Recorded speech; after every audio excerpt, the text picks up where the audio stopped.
네, 오늘 11월의 첫 주일을 맞아서 하나님 전에 나와 예배드리는 사랑하는 그린빌 가족 한 분 한 분의 삶 속에 또 가정과 섬기시고 경영하시는 모든 일들 가운데 하나님의 크신 은혜와 축복이 함께 하시기를 주님의 이름으로 간절히 축원합니다.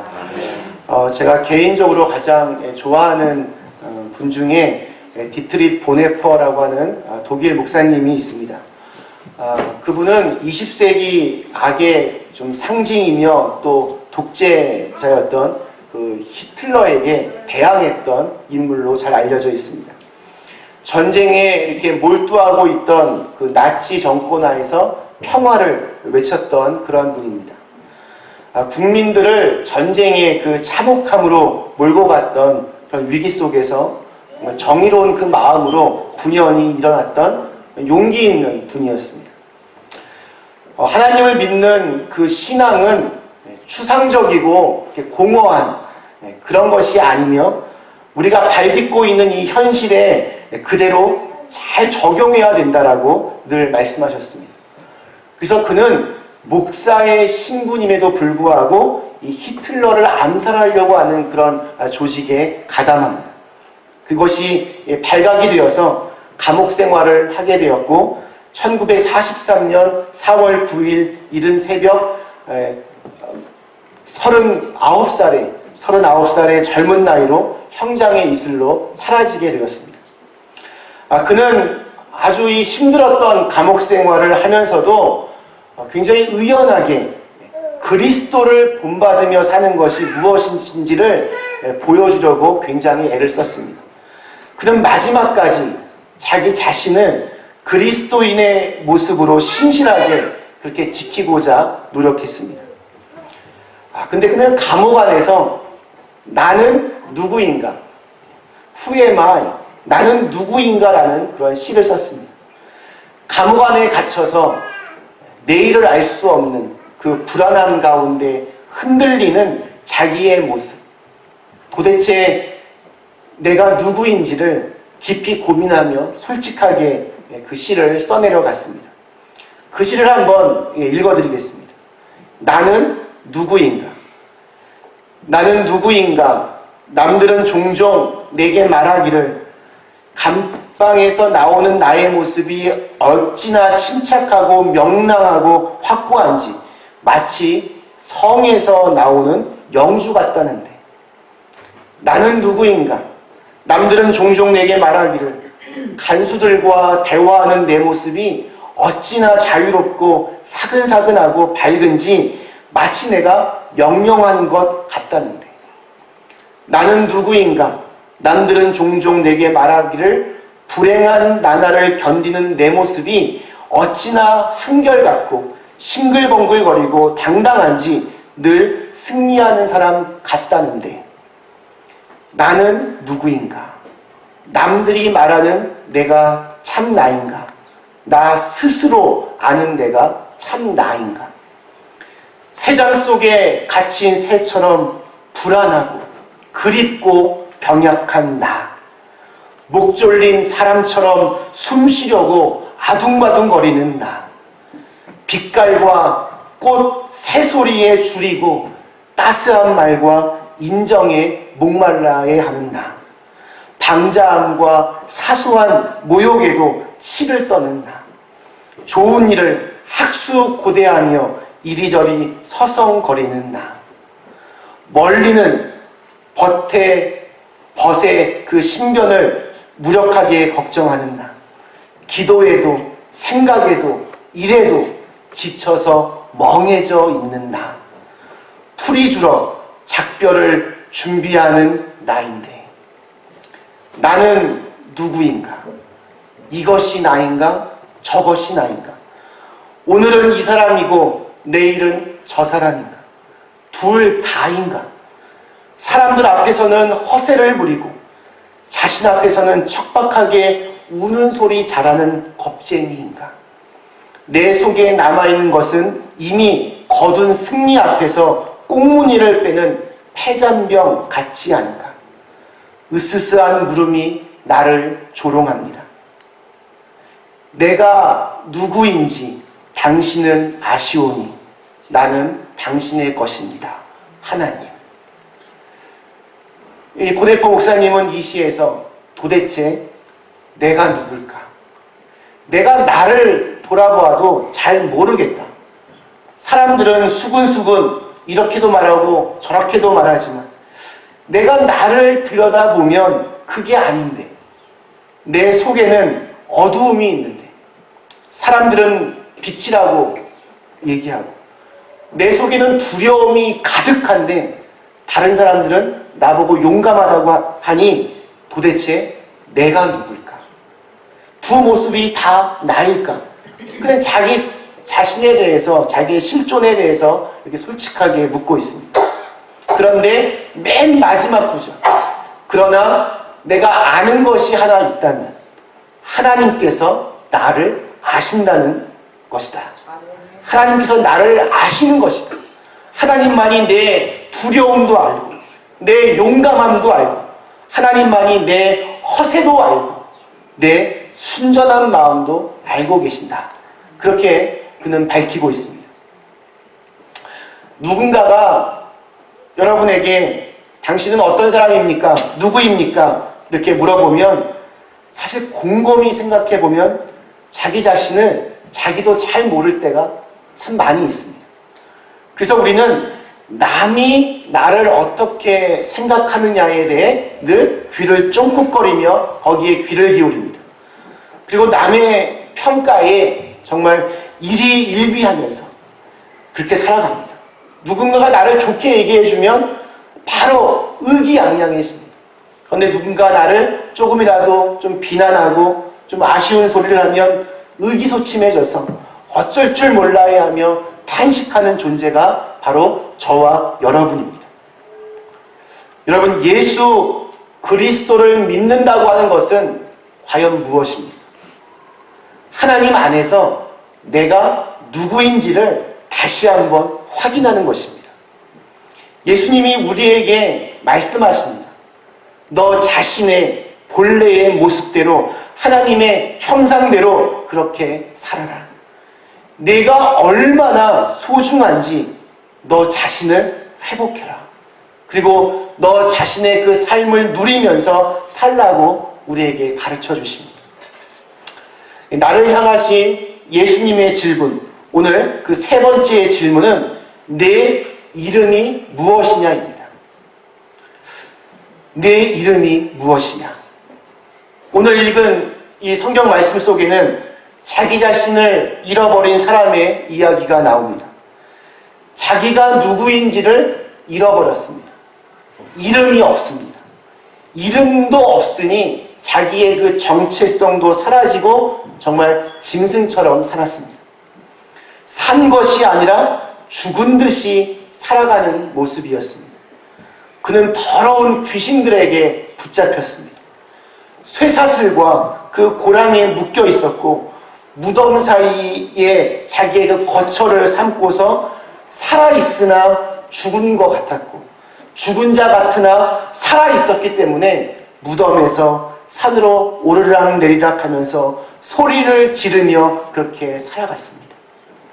그리고 너무나 그 현실이 고통스러워서 돌을 집어서 자기의 그 벌거벗은 몸을 긁어서 자기 자신의 몸을 상하게 만들었습니다. 그렇게 귀신이 들린 사람은 여러분 이미 사람이 아니었습니다.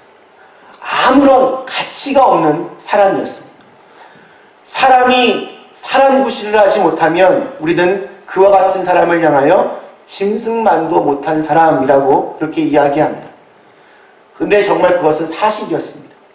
이 거라사에 있는 이 지역은 돼지를 많이 기르던 그러한 지방이었는데 그 지역에 살고 있는 사람들이라면 누구나 그 귀신 들린 그 사람보다 돼지 한 마리를 더 귀중하게 여겼을 것입니다. 그는 정말 돼지만도 못한 사람이었습니다. 그러나 예수님은 그를 그렇게 보지 않으셨습니다. 사람들이 돼지 한 마리만도 못한 사람으로 여기는 그 귀신 들린 사람을 예수님은 천하보다 귀한 존재로 그렇게 대하셨습니다. 그리고 실제로 그렇게 접근하셨습니다. 그 증거가 오늘 이 9절에 나오는 것처럼 내 이름이 무엇이냐?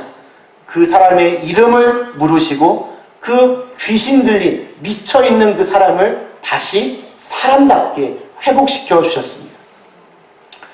귀신 들린 그 사람에게서 귀신들은 그 사람에게서 이제 나오는 대신에 자기들이 저 돼지떼로 들어가게 해달라고 예수님께 사정을 했습니다.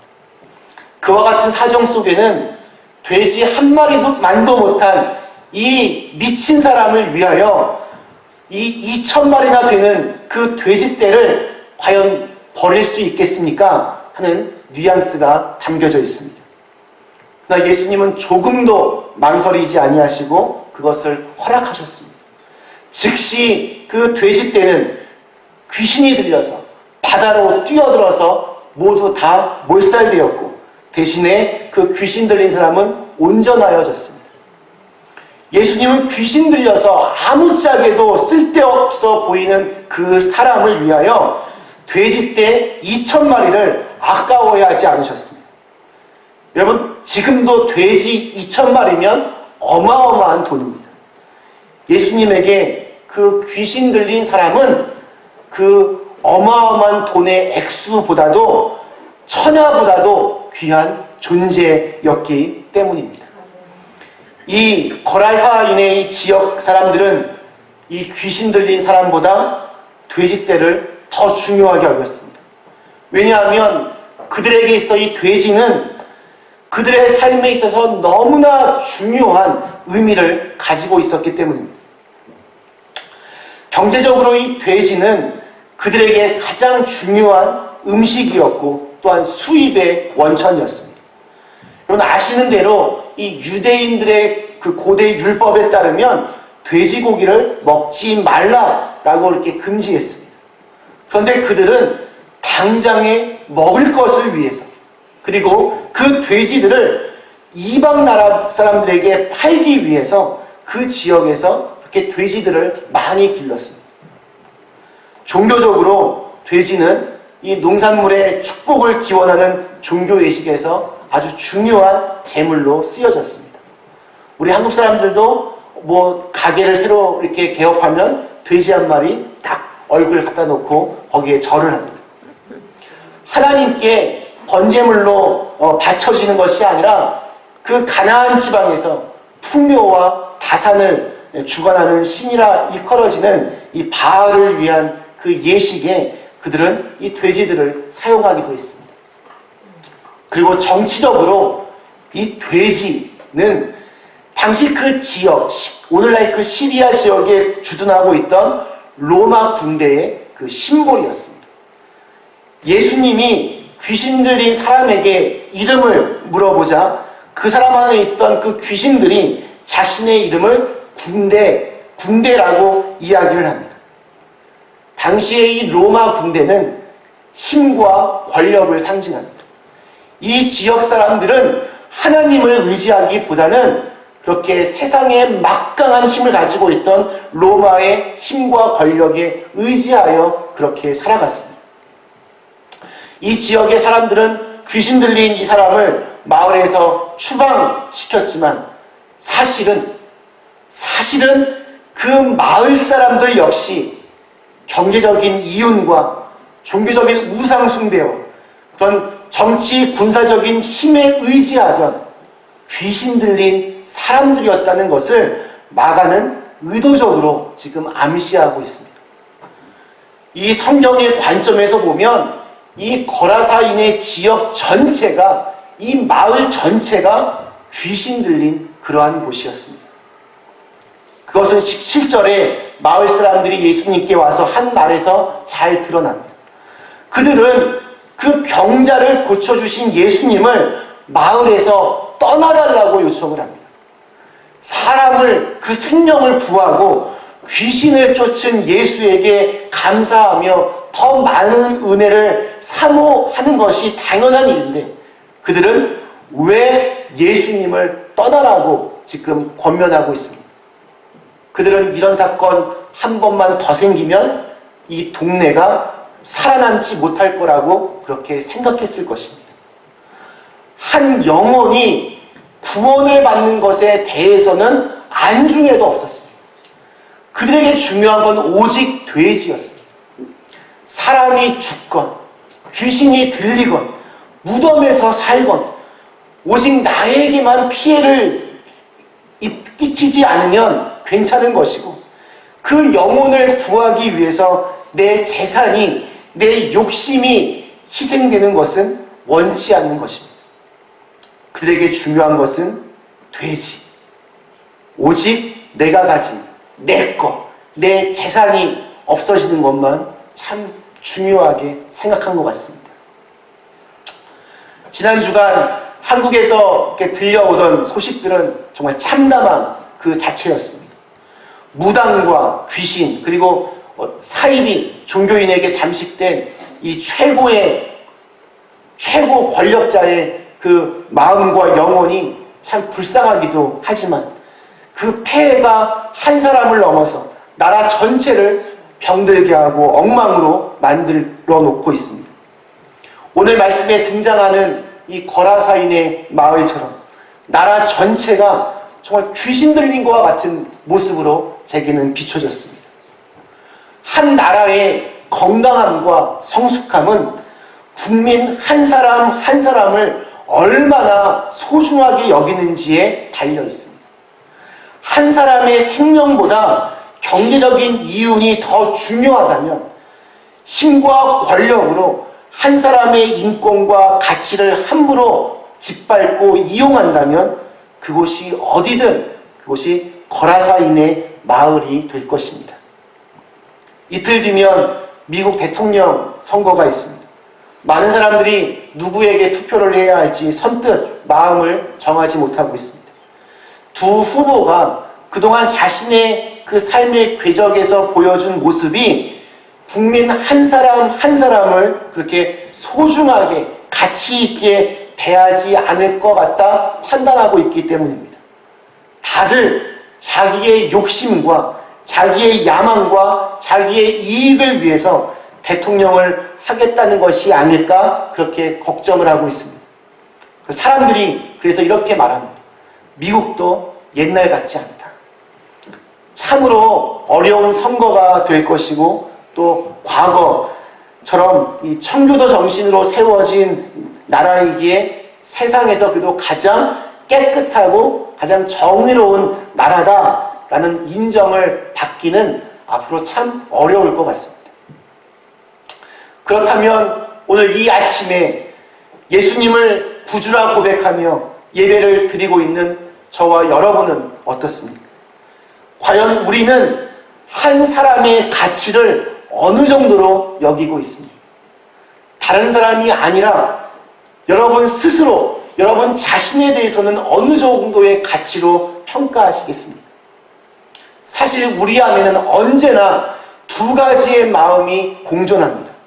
빛도 있고 어둠도 있습니다. 긍정도 있고 부정도 있습니다. 선한 면도 있고 악한 면도 있습니다. 정직한 것 같은데 아무렇지 않게 거짓말하는 내 모습을 보고 깜짝깜짝 놀라기도 합니다. 옆에 있는 그 누군가를 정말 믿고 신뢰하기도 하지만 때로는 의심하기도 합니다. 어떤 때는 한없이 넉넉하게 다른 사람을 이해하고 안아주지만 그 사람이 갑자기 부담스럽고 또 커다란 약점들이 눈에 들어와서 싫어지기도 합니다. 이때 여러분 중요한 것은 나 자신의 모습을 있는 그대로 인정하고 용납하셔야 됩니다. 내가 언제나 이렇게 갈등하며 사는 존재라는 사실을 있는 그대로 확인하고 한 걸음씩 나가야 됩니다. 그리고 이러한 내 모습에도 불구하고 나를 먼저 찾아와서 나의 이름을 물어보시는 예수님을 바라보아야 합니다. 왜냐하면 적어도 한 가지 분명한 사실은 주님은 나를 소중하게 여기시고 나를 끝까지 포기하지 않으시고 사랑하시기 때문입니다. 말씀 마치겠습니다. 사랑하는 그린빌 가족 여러분, 오늘 예수님은 저와 여러분에게 내 이름이 무엇이냐라고 물으시며 우리에게 다가오십니다. 현재의 내 모습이 어떠하든지, 돈이 많건 적건, 건강하던 건강하지 않던, 세상적인 힘과 권력이 높던 낮던, 사람들이 부러워해하는 그런 위치에 있든 낮은 자리에 있든 아무 상관하지 않으시고 저와 여러분의 이름을 부르시며 손을 내밀고 계십니다. 심지어 말로 표현조차 할 수 없는 비참한 하루하루를 살았던 그 귀신 들린 사람에게까지 먼저 찾아오셔서 이름을 물어보시고 그를 회복시켜 주신 분이십니다. 예수님이 귀신 들린 사람을 회복해 주시자 그의 모든 삶이 바뀌었습니다. 벌거벗었던 사람이 옷을 입었습니다. 소리를 고래고래 지르며 자기를 자해하던 사람이 조용히 앉아 있었습니다. 자기가 누구인지를 알기 시작했습니다. 자기가 얼마나 귀한 존재인지를 깨닫게 되었습니다. 2,000마리의 그 돼지의 목숨과 맞바꾼 정말 천하보다 귀한 존재라는 것을 그는 경험했습니다. 오늘도 마귀는 정말 우는 사자와 같이 우리를 삼키려 달려듭니다. 틈만 있으면 우리의 영혼을 자꾸 어둠으로 이렇게 몰아넣으려고 합니다. 다른 사람들과 비교하여 자기 스스로를 불행한 사람이라 여기게 만들고 자기 스스로를 한없이 초라한 존재로 그렇게 전락시킵니다. 그렇게 하나씩 둘씩 무너지면 어느덧 악한 영에게 사로잡히게 됩니다. 이름도 다 잃어버린 채 무덤과 같은 곳에서 하루하루를 힘겹게 버티게 그렇게 만들어버립니다. 여러분, 선포하십시오. 나는 하나님의 아들입니다. 나는 하나님의 딸입니다. 하나님은 나를 사랑하십니다. 나를 소중하게 여기십니다. 천하보다 귀하게 나를 그렇게 창조하셨습니다. 하나님의 마음으로 이 세상을 바라보겠습니다. 그 하나님으로 인해 나도 내 옆에 있는 사람들을 그렇게 소중히 여기겠습니다. 오늘 우리가 살아가고 있는 이 세상은 이 거라사인들의 마을과도 같습니다. 그곳을 향하여 그리고 그곳으로 들어가서 예수 그리스도의 그 능력의 복음, 해방의 복음, 사랑의 복음을 선포하는 저와 여러분이 다 되실 수 있기를 주님의 이름으로 간절히 축원합니다. 함께 주신 말씀 생각하며 잠시 기도하시겠습니다. 하나님, 이 시간 함께 잠깐 기도하시며 하나님